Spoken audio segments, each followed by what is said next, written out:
We would like to acknowledge that Toronto, which in Mohawk means where the trees are standing in the water, is covered under Treaty 13 and the Williams Treaties.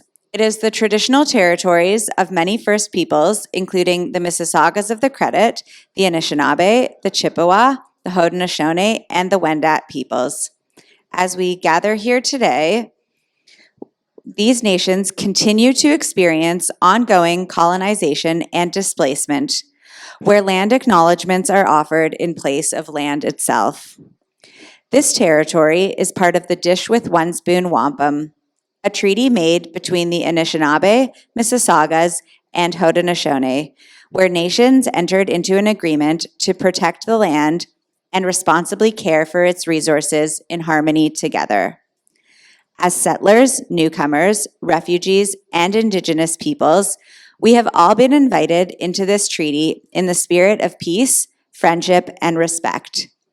We are also mindful of broken treaties that persist across Turtle Island today and recognize our responsibilities as treaty people to engage in meaningful, continuous process of truth and reconciliation with all our relations. We remember those who came here involuntarily, particularly those brought to these lands as a result of the transatlantic slave trade and slavery. This city was built on stolen land and stolen labor of Black, Indigenous, and racialized people. What we now refer to as Canada was also built on the labor of many immigrant and migrant communities. From the Transcontinental Railroad to farming and food production, the country heavily relied and continues to on the talent, skill, and hard work of racialized people. In exchange, many of them are denied residence, and they continue to go through punishing immigration experiences and perpetuating racial disparities. Being on this land, we are all responsible for upholding its treaties. Treaty agreements were made to last as long as the sun shines, the grass grows, and the rivers flow. Thanks for joining us for this workshop about harm reduction for street painters. And I have collaborated with... Hi, I'm Melody. I'm a registered nurse working in harm reduction, and I'm really happy to be here today with Brackett and some amazing colleagues that all work in this important line of work.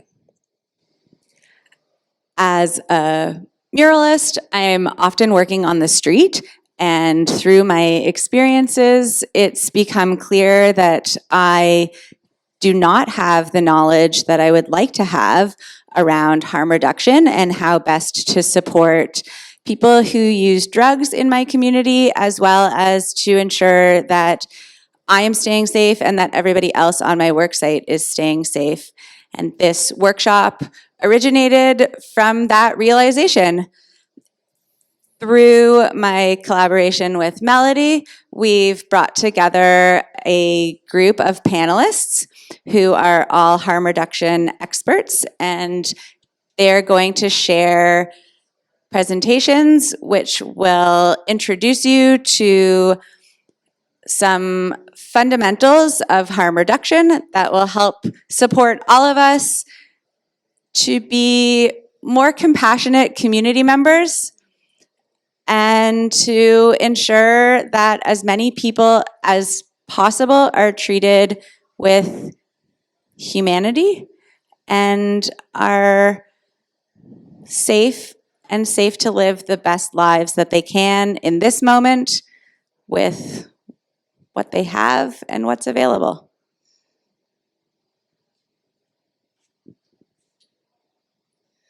So our first panelist that's going to speak is Mon Martins. Mon is a queer white cis woman residing in Toronto, unceded Indigenous land. She comes from a community organizing background and has lived experience with substance use, which fundamentally informs her advocacy. Mon utilizes a trauma-informed, sex-positive harm reduction approach with a focus on how systemic barriers impact marginalized groups in order to center the voices of people who use drugs. I am very, very happy to introduce Mon. as our first presenter. Okay, hi. My name is Mon. As was stated, thank you for the lovely intro. Really excited to be here. I'm going to be covering safe disposal of harm reduction equipment, specifically needles, and then if we have time, some of the other harm reduction equipment.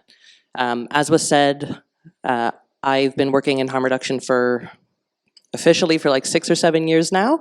My pronouns are she, her, and without further ado, let's start. So I made an agenda because I'm neurotic, and this is what we're going to go over. Handling sharps, specifically how to dispose of found needle waste, and then we'll go over needle stick injuries. We're going to touch briefly on blood-borne infections, including what your percentage of risk is if you do have a needle stick injury in community and how to respond. And then again, if we have time, I'll go through other harm reduction equipment.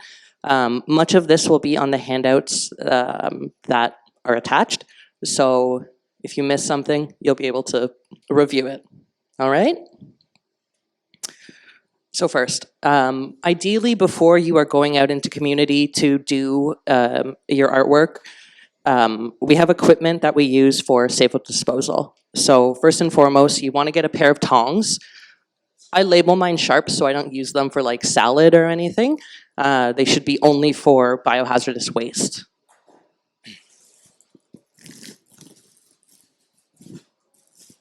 I also brought puncture-proof gloves. I'm kind of like half and half about these. I find that when folks are wearing puncture-proof gloves, they kind of feel like they're not considering their safety at all times. So if you can get them, they're great. If not, latex gloves are great too, just to kind of keep you away from bacteria. And then most important is a sharp spin. So a sharp spin is any sort of puncture-resistant, thick-walled plastic container with a lid. You can get them for free at harm reduction agencies, at some pharmacies, and in a pinch you can use something like a bleach bottle. Make sure that you label it, and I'll talk about where you bring them once they're used and need to be disposed of safely. All right. So steps for safer disposal.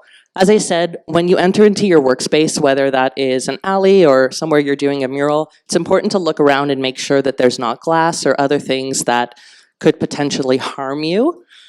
So take a gander.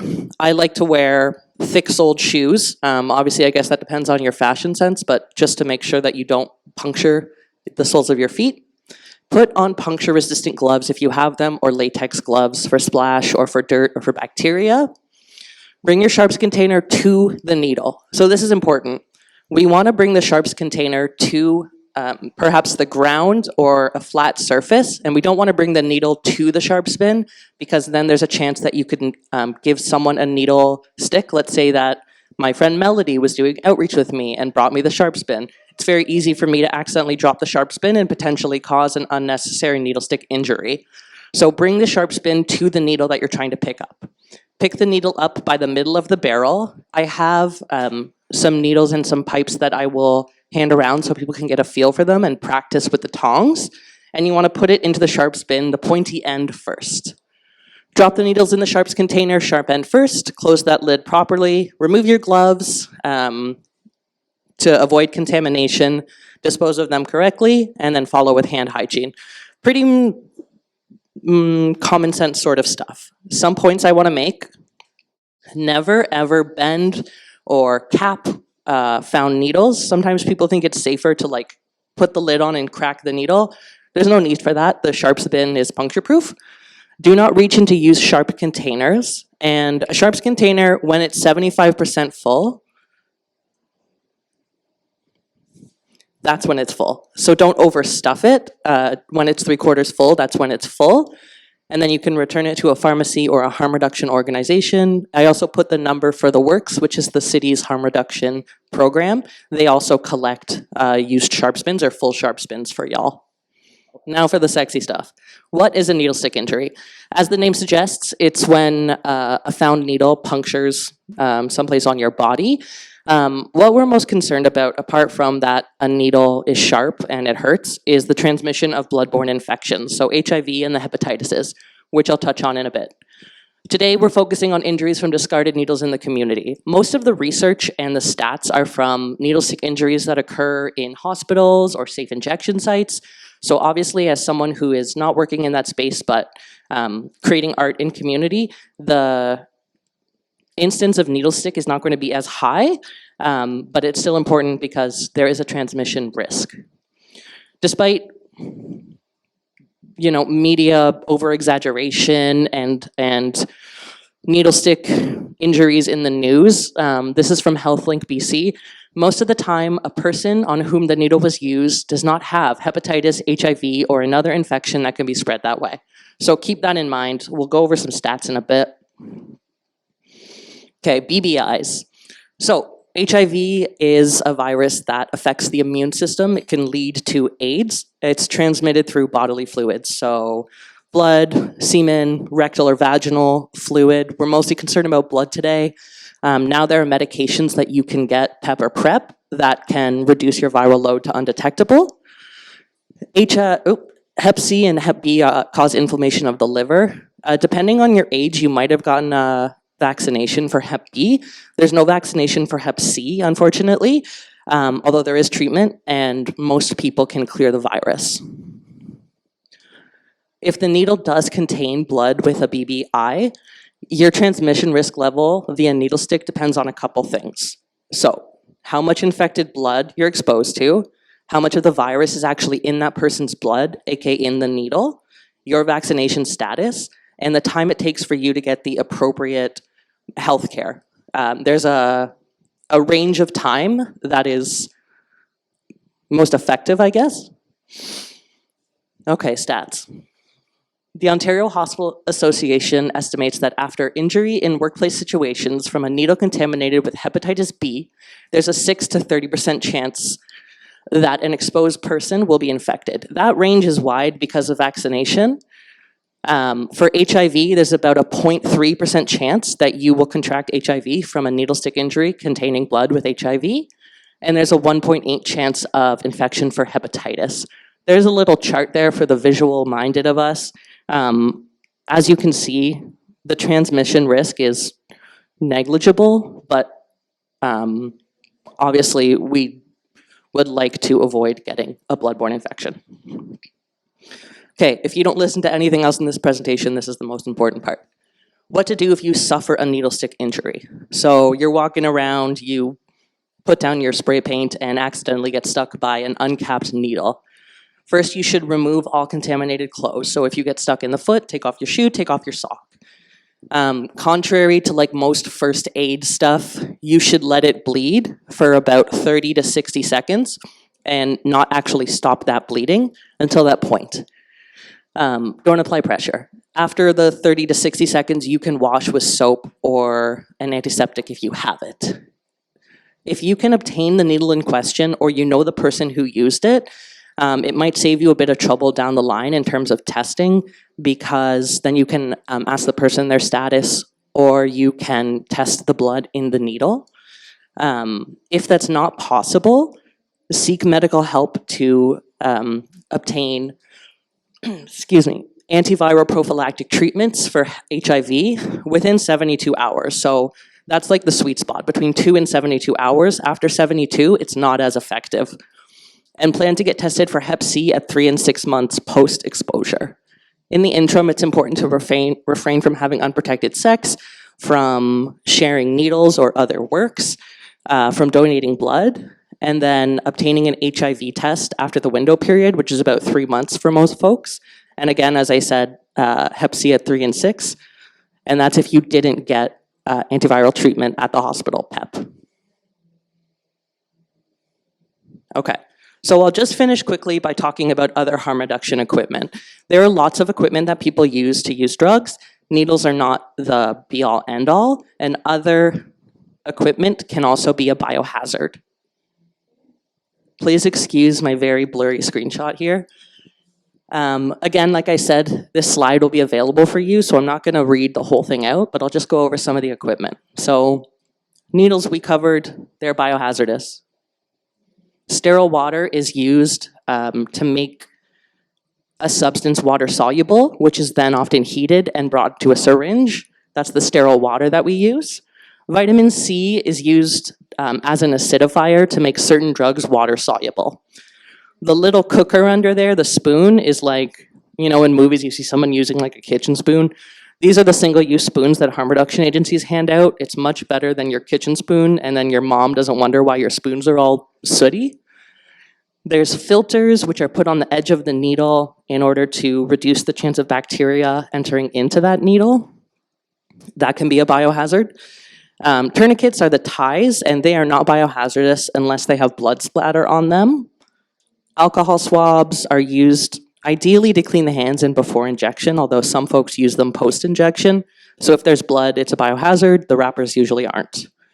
Foil, which is below it, is used to smoke certain drugs, and some people make a little pipe out of foil and can put it in their mouth. In that case, it's biohazardous, but usually people are just folding the foil and smoking from it. Then we have a Tina pipe or a bowl pipe, which is used to smoke crystal meth, and that goes into the mouth, so it can be a biohazard in case people have small cuts or burns on their lips. Following that is a stem pipe. Same thing, goes in the mouth. You smoke crack with it. Mouthpieces, which some folks put on the end of the pipe, and that's a biohazard because it touches the mouth. Then we have screens, which you shove into a crack pipe to make sort of a little platform for your crack rock to sit on. It doesn't enter into the mouth, so it's not a biohazard. And push sticks, which are like wooden dowels that you get at Michael's, they're not a biohazard. You use them to just manipulate the screen and scrape your resin. So if you come into contact with harm reduction equipment, now hopefully you can identify it, and again, this handout will be available to you. I will note, if there's blood on anything, you should consider it a biohazard and wear gloves, and you can put it into the sharp spin just like you would a needle. That's me. There's my work phone and my email address if you have any questions or just want to say hi. Thanks for listening. So a big thank you to Mon for that wonderful and informative presentation. I think it was like some very good real world examples. So thank you very much to her. Up next, we have Claudine Tran, who's going to talk about recognizing someone in distress or a possible overdose. Claude has been a frontline harm reduction worker at Breakaway Community Services for 8 years. Her experience includes party outreach, group facilitation, and community education, with emphasis on social, epidemiology, trauma skills, and community crisis intervention. She currently leads a harm reduction job training program for 2S LGBTQ+ youth with lived experience funded by the Public Health Agency of Canada. And she's going to speak about how to recognize someone in distress and how you could consider responding if you're in that situation. So a warm welcome to Claude. Hi, thank you for having me. Yeah, like Melody was saying earlier, I've been a frontline harm reduction worker for about 8 years, kind of doing a bunch of different roles. So right now, previously I was doing case management, frontline outreach, and now I run a trauma skills group for queer and trans youth, as well as the job training program like we were saying earlier. One of the goals when I kind of read what we're doing today was I wanted to kind of talk a little bit about like demystifying overdose. I think a lot of folks in the city, especially folks like around our age, carry naloxone with them. They understand why it's important, how to use it, but when I go and do like rave outreach or go to parties, people along with their drunken stories and secrets that they tell to me, will kind of say stuff to me like, I actually don't really know what an overdose is, or I have this kit and I have no idea how to use it, or I'm scared to use it one day. So in doing that, I was kind of wanting to develop a way to understand like the differences between overdose and overdose, crisis, and distress. So we'll kind of get into that a little bit now. I like to start off with our bodily functions, specifically with the central nervous system. So The central nervous system's the spine, the brain, and it controls a lot of different things. It controls how we're taking in information around us, as well as sending signals out to our body in response. And an important part too is that the central nervous system affects the autonomic functions of our body. So this is stuff that we can't like control with thought, such as breathing, heart, breath regulation, or I just said breath, breathing, other types of regulation like sweat, temperature, and things like that. It's also where we're receiving kind of sensations, how we're processing actually what is coming in. So that could be like perception of reality or how we're experiencing things as well. It also controls, very importantly, and this is what we're going to talk about when we talk about crisis and distress, is that's also what controls our traumatic responses: fight, flight, freeze, and fawn. If fawn is a new one to you, that's kind of like survival passivity, like having to go with something because that is the only way you know how to survive. Why I like to use the central nervous system to talk about overdose and distress is because we know how to respond, but we don't know what and why and like what we are responding to it at times. And we can become really dysregulated. One thing to note is that, yeah, all of our bodies metabolize things differently. So the same drug, the same amount, can be metabolized differently depending on who it is. So if Mon is using a certain drug, myself and Shauna, who you'll meet later, are all using the exact same drug, exact same dealer at the exact same dose, will have vastly different experiences. And it depends on kind of our starting base of where we're coming from, as well as our like tolerance, and also how our central nervous system is kind of working. So I put on the board here this visual of the window of tolerance. I really like to use this in our trauma skills group to just talk about and give a visual for some of the physiological, like bodily, somatic experiences that we have. There's lots of different ones online, so feel free to kind of find the one that works for you. But essentially, like when we talk about the window of tolerance, the middle part is where you are most comfortable and internally safe to respond to a situation.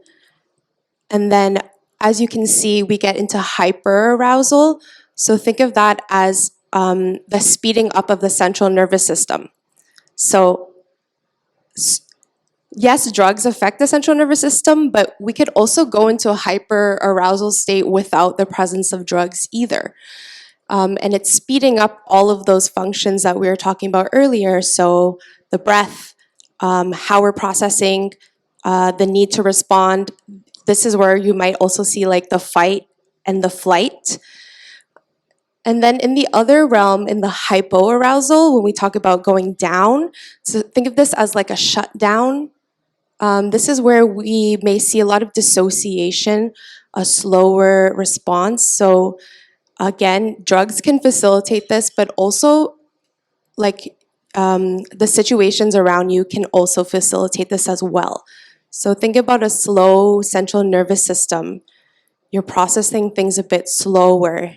Your gait of breath or your gait of voice is slower, like your breath has slowed down, your heartbeat has slowed down. Now I'm gonna tie this into drugs and kind of response stuff. Stay with me, I know it's a little bit complicated right now.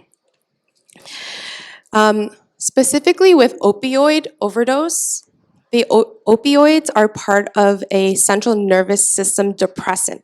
So this is the down that we're kind of talking about right now. Specifically with opioids, it hits the receptor that is responsible for breath regulation. So while it is slowing down the central nervous system, it really hits our capacity to breathe a lot more than other downers. When somebody is having like a classic opioid overdose, what is happening is that their breath is no longer regulating, they're not getting enough blood oxygen. And a lot of the times when people do pass away from an overdose, it is due to that lack of oxygen to the brain. We start to shut down after that, lose brain cells, and things like that. So knowing that is kind of an important way to build your own toolbox about how you want to respond, or not want to respond, but how you can respond to certain situations. So other central nervous system depressants other than opioids are kind of, might surprise you. We have alcohol, antihistamines like Benadryl, benzodiazepines, which is like Xanax, Valium, Ativan, and muscle relaxants. So the reason why we do take them is because it does slow down the central nervous system. If you're having an allergic reaction, the Benadryl will slow down the central nervous system and allow your body to kind of regulate in that way. Okay, so now we know, yes, drugs can bring you into a hypoarousal, so the down dysregulation. Drugs can facilitate that, but also just your own life experiences, your trauma responses, and all of that. So when we're talking about the stress, it's drug, but it's also other life stuff. How will you know or be able to spot when somebody is experiencing what we're calling like a down dysregulation? So remember, it's slowing everything down. So they're gonna process information differently. You may notice difficulty forming thoughts or tying in together like themes in sentences. There may be an impaired memory component as well. And with the autonomic nervous system slowing down, you also might see physically somebody experiencing dizziness, issues with coordination, balance control, and difficulty standing upright or keeping eyes open. You may also notice a shallow, slow breathing and like a general lethargic vibe. One thing to note, just because you know somebody has used a downer and you're starting to notice these signs of dysregulation, do not Narcan them. I know in our desire to want to help or respond in these crisis situations, folks might rush in and be like, this is an overdose, this is going to happen. If somebody's responding, they're in a dysregulation, but they're not overdosing. So do not give them naloxone, do not touch them, and allow them to have their own autonomy. They're just kind of like in a slower state. For street artists who are sharing spaces, and when we say space, like an alleyway is a gathering space. It is like a public domain. People eat there, socialize there, live there, and you folks will do art there. So there's ways of responding to this that aren't necessarily interacting or approaching people when you're noticed in the down dysregulation. So some things you can do just to keep an eye out. If they're still talking and responding, just leave them alone. You could also find ways of not engaging but lowering potential hazards around them. Like if they're having a hard time with balance, maybe you can just bring a stool over, put it there, be like, hey, you're welcome to use it. If you're concerned that they are starting to go into the crisis down dysregulation, which then would be an overdose, you can try different things to get them to respond. Make a loud, sharp noise, like a clap. If they respond or a jolt, they're in a good place to please do not Narcan them. We say don't just rush in and Narcan people because it can have really detrimental effects. And something to know is with the discomfort, what we're bringing to the table too. So as an artist, where would I potentially be in this window of tolerance? Does seeing somebody in a dysregulated state dysregulate me? Does that make me more likely to rush in and want to do things that would not be helpful? So kind of like living and sharing the room with that discomfort is also to be like, they're dysregulated and we can share space.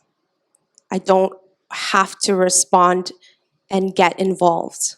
If people are like having a good atmosphere and vibing and they have people with them, it's not your responsibility.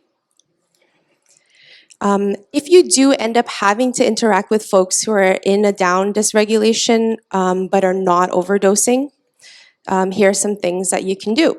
So you can introduce yourself as well as why you approached. Because sometimes if you just come over and you go, hey, I'm Claude, they'll be like, yes.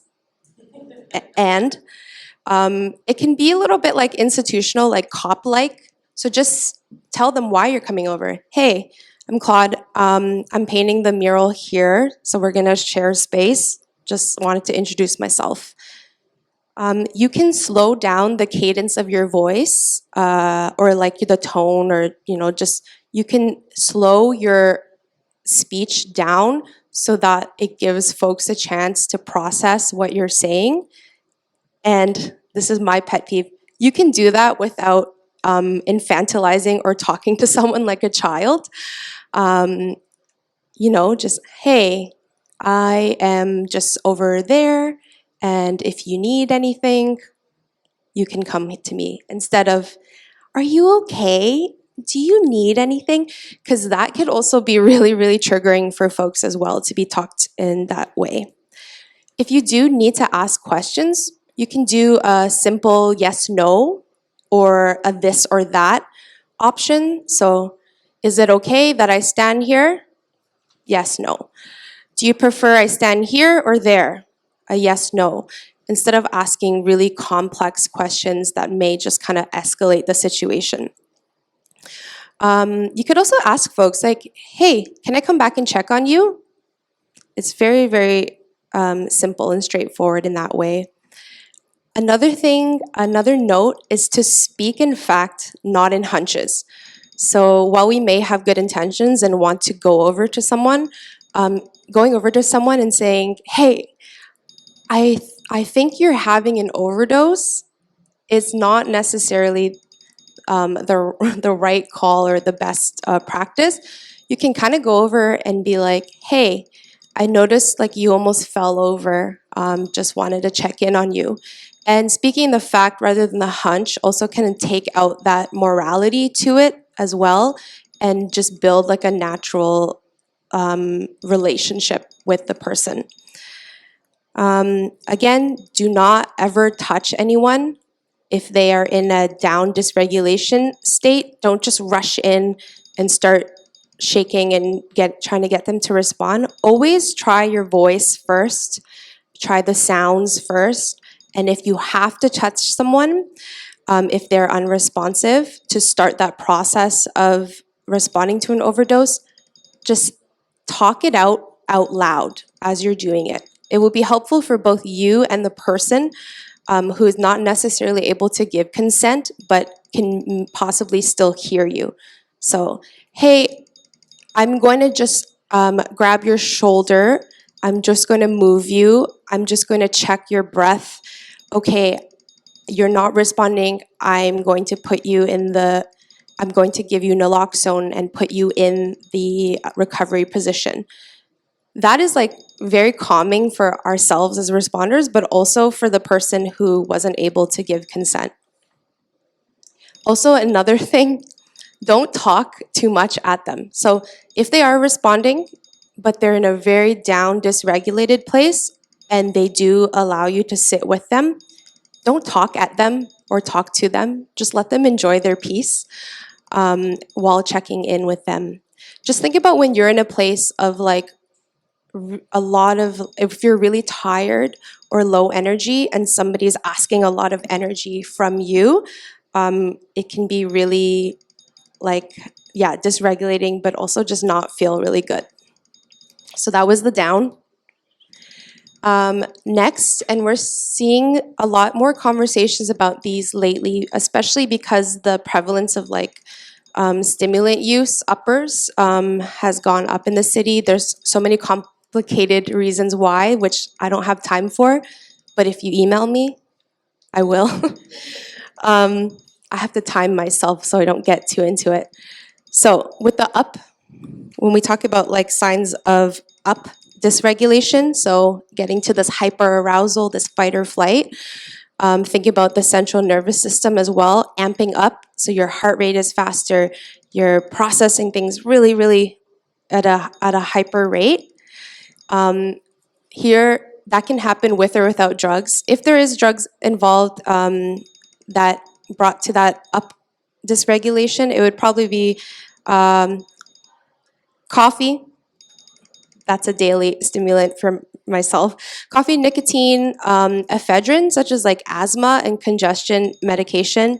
Then we have the classics, amphetamines, meth, speed, dexedrine, cocaine, crack.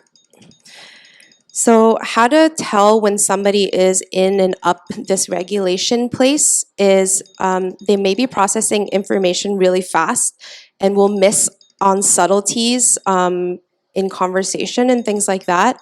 So try to keep your questions, if you are asking questions, very concise. Try not to have so many subtleties in the conversations or unspoken things. You may also notice that folks who are up dysregulated may jump from different topics or themes and have a hard time kind of sticking on one. You may also notice increased impulsivity because there's just not enough time for the body to process before response as well when you think about being in a trauma response place. For physical signs, you might notice someone is jittery, shaky, or displaying kind of unpredictable movements. Fast breathing, sweating. If you're close enough, you may see dilated pupils and then bursts of energy. And remember, when folks are kind of on the up regulation, this is specific to hyperarousal, at some point they are going to crash. When you're in a hyperarousal state, you're using all of the reserve of energy and stuff that you have, and folks will crash eventually. So supporting folks who are not in a crisis situation could be creating safety, pockets of safety around them. Ways of responding if someone is in an up dysregulation and you are not necessarily one-to-one interacting with them. I think this will probably happen a lot in the summer with folks who are doing these murals, is just to give them plenty of space. Remember that you can share the space with somebody without necessarily taking stuff on as a responsibility or getting involved. You could also, like in the down dysregulation, offer them a seat or lower potential physical hazards around them.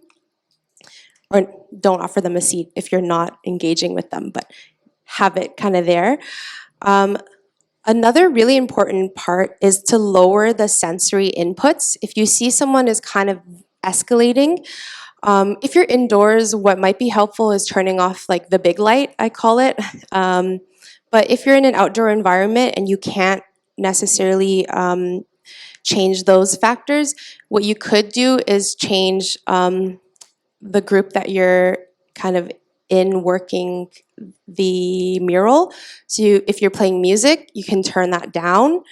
If you're having conversations, maybe to just have them quieter, lower in those sensory inputs that may be overwhelming and escalating for someone whose central nervous system is really sped up.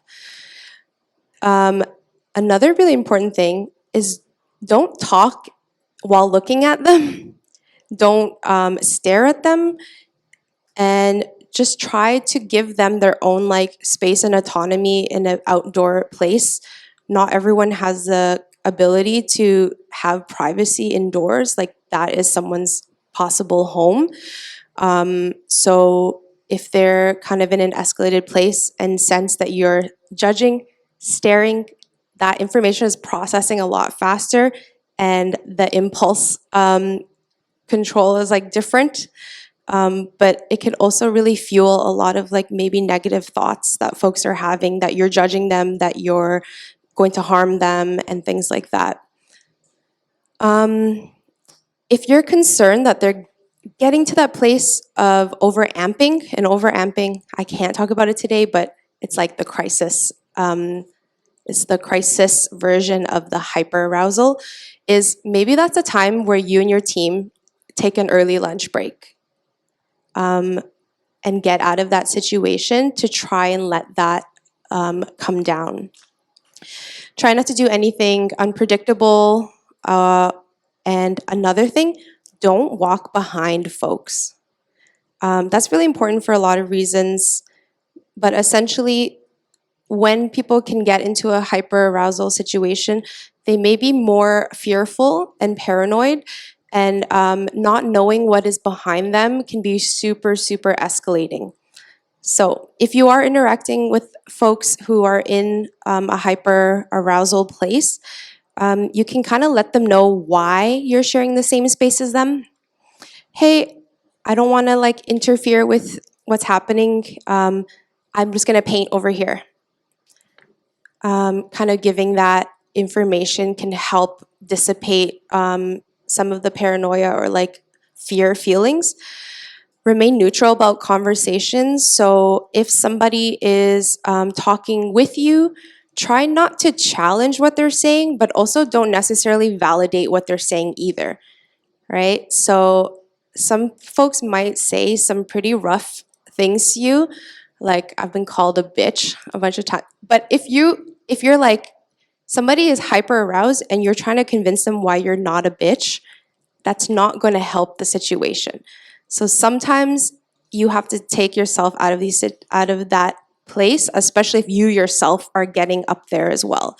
And why I say don't validate necessarily what people are saying is because that could also be scary. So if they're saying like, you're going to hurt me, or you're here to harm me, and you're saying that's valid, that's also not necessarily going to help the situation either. So try to remain neutral.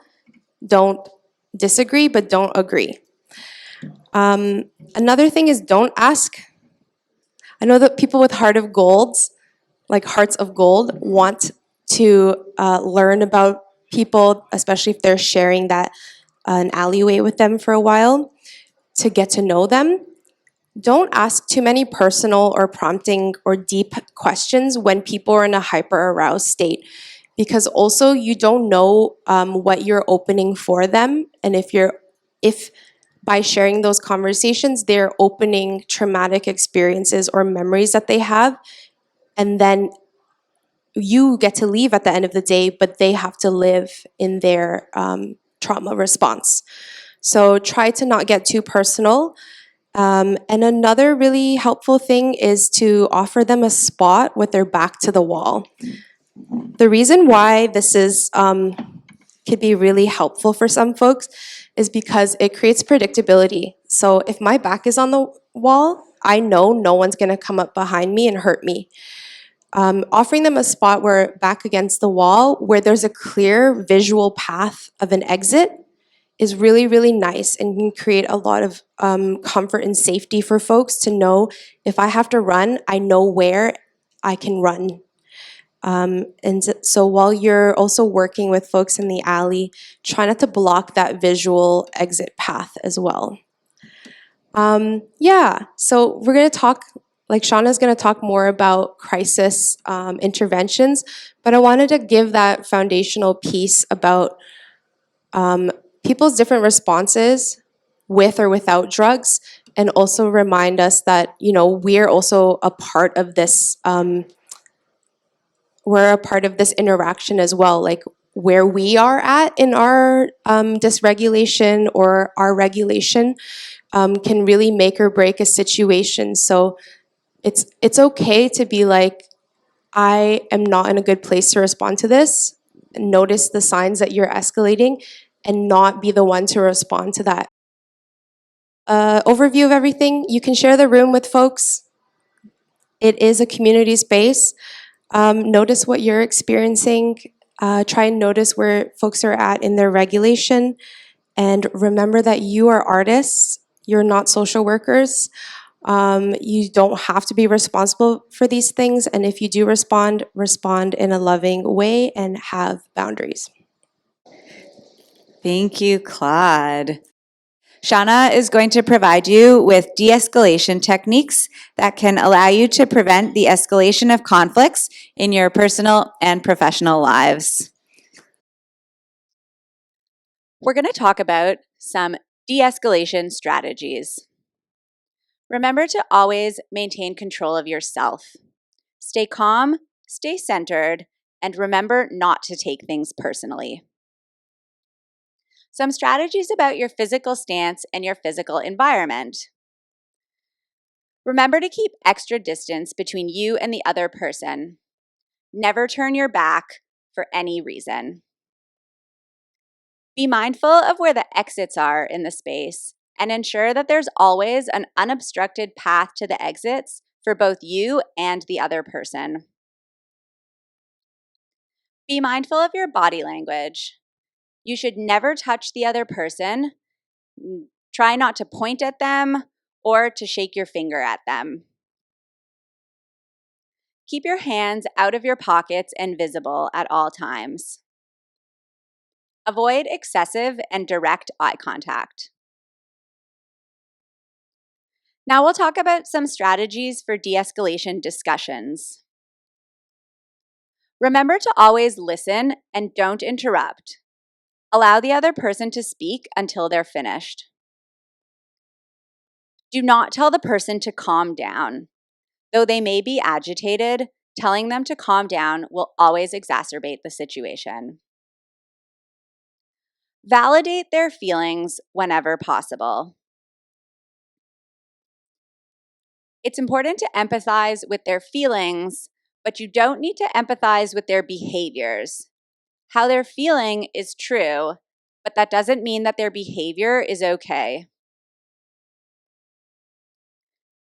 Avoid raising your voice and instead try to speak in a slow, low, and monotonous tone. Respond selectively. Answer any questions that are informational, but not any questions that are abusive. Silence is a valid answer. Set limits in a firm but respectful way. Honor your boundaries. You'll know when it's crossed the line. Offer choices whenever possible. Rather than asking completely open-ended questions about what the person wants, try to consider some ways that are within your capacity that the situation could move forward and offer those. Most importantly, remember to trust your instincts. If you've gone through all of these strategies and the situation is not feeling safe, stop and walk away. Always prioritize your safety. You will know when it's time for you to leave the situation. Your safety should always be the priority. Thank you, everyone, for being here today, for giving us all that amazing information. We heard a lot about what we might see like out there, like when you're working, about how important it is to know where you're feeling in those moments before you interact with someone, and also some really helpful practical tips on what that might look like. I also wanted to say that we did talk about some scary things today, and no, don't be scared going out there. There's a lot of wonderful people that you've got the opportunity to meet. You're in a very unique and wonderful profession as artists, so I do encourage you to interact with community out there. It comes from my passion as being an outreach nurse, and I know people can be kind of rough around the edges, but ultimately, we're all humans and we all just want to care about each other. There are additional resources available to continue learning about harm reduction.